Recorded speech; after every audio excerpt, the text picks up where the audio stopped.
Pez, that tiny brick of candy inside a plastic cartoon head. It looks harmless, nostalgic, quirky, innocent.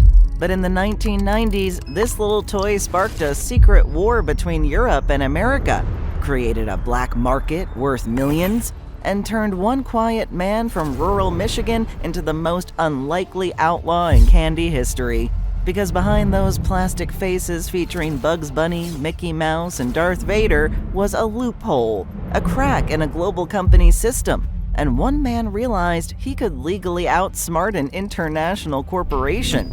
He made millions, and Pez never saw it coming. After this, you'll never look at that checkout aisle candy dispenser the same way again. The Colorful Origins of Pez. Long before lining toy store aisles, candy shelves, and becoming a staple of birthday party loot bags, Pez was something else entirely. The story begins in 1927 in the city of Vienna, Austria. Amidst the cobblestone streets and gilded facades, a businessman confectioner named Edward Haas III was on a mission. His goal? To help adults kick the dangerous habit of smoking. The solution came in the form of a small, simple peppermint tablet, compressed, clean, and cool on the breath. He named it Pez, a clipped abbreviation of Pfefferminz, the German word for peppermint. Subtle and sophisticated, this wasn't a child's confection, but it's what came next that truly defined Pez's evolution and its mystery. In 1949, Pez unveiled its most pivotal innovation, the mechanical dispenser. It wasn't a toy, not yet. It was modeled after a cigarette lighter, streamlined, metallic, and designed for quick one-handed use. Flip the top and out popped a mint. But how did this poised adult product become a symbol of childhood joy? The answer? America. When Pez arrived in the United States in the early 1950s, something unexpected happened. The product morphed. Americans weren't interested in peppermints for smokers. They were chasing sugar, novelty, and fun. So the formula changed, and the minty lozenge became fruit-flavored candy. The elegant tins were replaced by playful plastic dispensers, and the once sleek silhouette of a lighter transformed into something new, something fun and strange. The first to appear was Santa Claus and a robot. This would be followed with dispensers topped with the heads of Popeye, Casper, and Mickey Mouse, among others. These candy dispensers entered the hands of children everywhere. Now it wasn't just a candy, it was a toy, a tiny collectible piece of pop culture. This transformation didn't just redefine Pez, it rebranded it as something uniquely American. Long before Funko Pops, before Happy Meal toys, before mass market merchandising had fully taken over childhood culture, Pez had cracked the code. Each dispenser became a miniature altar to pop culture, one that mirrored the rise of comic books, Saturday morning cartoons, and television characters. These were more than heads on a stick, they were icons. But as the brand grew and crossed borders, something peculiar started to happen. Apparently, not all dispensers were created equal. Designs varied by region. Characters were introduced in one country and withheld from another. Molds were tested, altered, and sometimes vanished altogether. Why were certain characters only available in Europe? Why did the heads change slightly from batch to batch? To most kids, these differences were invisible, but to the right pair of eyes, they were clues. And soon, a new kind of Pez fan would emerge, one who wasn't even interested in the candy. The rise of the Pez Empire. By the time the 1960s rolled around, Pez had become more than a novelty, it had become a movement of American pop culture. Pez didn't just adapt, it exploded. Pez dispensers were multiplying like collectible viruses. The heads changed, the candy flavors varied, but the ritual stayed the same. Flip the top, pop the treat, repeat. But this was no accident. It was an empire in motion. Throughout the 1960s, 70s, and 80s, Pez licensed characters from the heavyweights of entertainment. Disney, Looney Tunes, Marvel, DC, Star Wars, The Muppets, Sesame Street, and more. To a kid, it was magic. To a company, it was a money-making strategy. Kids didn't just consume Pez, they collected it. They lined them up on bedroom dressers, arranged them by color or character, and swapped doubles with friends during recess like a form of currency. But as the Pez collection grew, so did the complexity behind it. Pez International, still headquartered in Austria, controlled the molds, the approvals, and the characters. Pez USA handled marketing and distribution in North America. On paper, it was a partnership. In reality, it was a tug of war. The American side wanted speed, trend-driven releases, hot movie tie-ins, fast licensing. But Austria moved slowly, deliberately, sometimes dismissively. Characters were delayed, color variants were rejected, entire ideas were shelved. And every delay created something powerful: scarcity. Certain dispensers appeared in Europe but never in the US, and collectors noticed. Questions spread. Why could someone buy a rare variant in Slovenia but not in Chicago? That gap between production and availability became a crack in the system, and one man, eccentric, anxious, and brilliant in his own way, was about to take advantage of it all. Before we start looking at the dark secrets of Pez collecting, please take a second to hit that like button. That little thumbs up means a lot to us. Now, on to the collector's craze. By the early 1990s, something strange was happening. What began as innocent childhood fun, flipping open a character's head for a sugar fix, had twisted into something else, something more intense. Pez collecting was no longer about the candy, it had become a subculture, a high-stakes hobby. A quietly competitive underground scene driven not just by nostalgia, but by scarcity. All across the country, collectors were trading in their candy store habits for something far more serious. They attended conventions, massive meetups in hotel ballrooms and conference centers where tables overflowed with dispensers characterized by year, character, or country of origin. These weren't casual fans, these were specialists. Some hunted only for Disney characters, but not just any Mickey or Minnie. They wanted the rare 1970s European versions, or the factory test runs where Goofy's hat was accidentally painted green instead of blue. Others chased misprints, like a Garfield head with no pupils, or a Batman with 2 left ears. Errors so specific, so absurd, they bordered on surreal. But in this world, the weirder the flaw, the higher the value. And then there were the European exclusives, dispensers that had never officially crossed the Atlantic. A character produced in tiny numbers for a short-lived Slovenian promotion, a color variant that existed for 6 months and then disappeared. Blink and you'd miss it, never to be seen again. What was behind these fleeting regional oddities? Well, Pez International, still headquartered in Austria, was quietly experimenting, creating molds and color combinations that never received wide release. Some were shelved, others were tested in small European markets, but to American collectors, they were forbidden fruit, and the demand was growing. Some dispensers began selling for hundreds, the rarest for thousands. A prototype of a mustached Pez boy painted by hand at the factory reportedly sold for $1,500. There were whispers of misaligned molds, color mismatches, and first-run test heads that were never meant to see the light of day. But how were these ultra-rare dispensers getting into collectors' hands? Who had access to these unreleased treasures? That's where the lines began to blur. Because the deeper collectors went, the more they found themselves stepping into a world that didn't always follow the rules. Behind the bright plastic colors and cartoon heads was a black market, a shadow network of private sellers and factory connections that bypassed the traditional retail market entirely. At the heart of it all was the classic paradox of collecting: manufactured scarcity.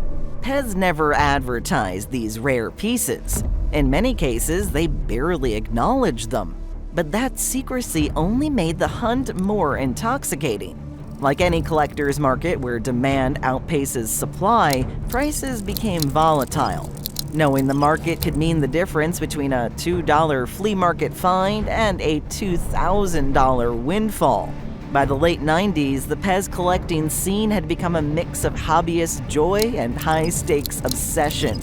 It had its own vocabulary, its own economy, even its own rivalries. But nobody, not even the most seasoned collector, was ready for what came next. Because into this world of head-swapping, mold-chasing, and candy-flipping mania stepped a man with no formal ties to the scene. A man who didn't play by the rules. A man with a map, a plan, and a very large suitcase. And soon, PEZ collecting would never be the same again. The PEZ Smuggler, aka the Pez Outlaw. And then there was Steve Glue. He didn't look like a mastermind. He didn't act like one either. In fact, he barely fit the mold of a conventional businessman. Steve was a quiet man from rural Michigan, a self-described oddball with crippling anxiety, dyslexia, and a love of complex puzzles. It was the 1990s, and in the world of PEZ, he saw something no one else had noticed or dared to exploit. He started noticing clues in collector circles, mentions of European exclusives that never showed up in US stores, characters that appeared in guides but didn't seem to exist locally, color variants no one could trace, a version of Peter Pan with the wrong hat, a pink Batman, heads that shouldn't exist, and yet somehow did. The deeper he looked, the more he realized these weren't bootlegs, they were official PEZ products, manufactured in European factories, approved by PEZ International, and released selectively, often in small batches or to limited markets. But PEZ USA? They didn't import them, they didn't register them with US Customs, and they certainly didn't expect anyone to bring them in. But Steve did. Armed with nothing but a suitcase, a map of Eastern Europe, and nerves of steel, he set off for the cold, industrial corners of Slovenia, Hungary, and Austria, the heart of PEZ manufacturing.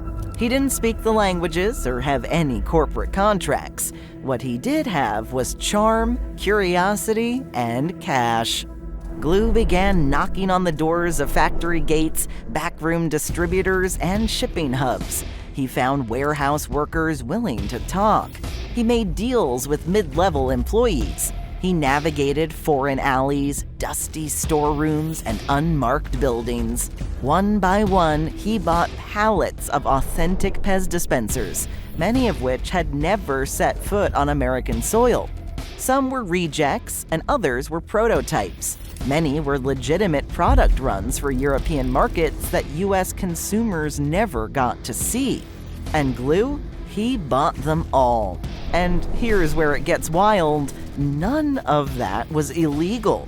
Because PEZ USA hadn't bothered to register their product line with US Customs, there were no alerts, no red flags, and no restrictions.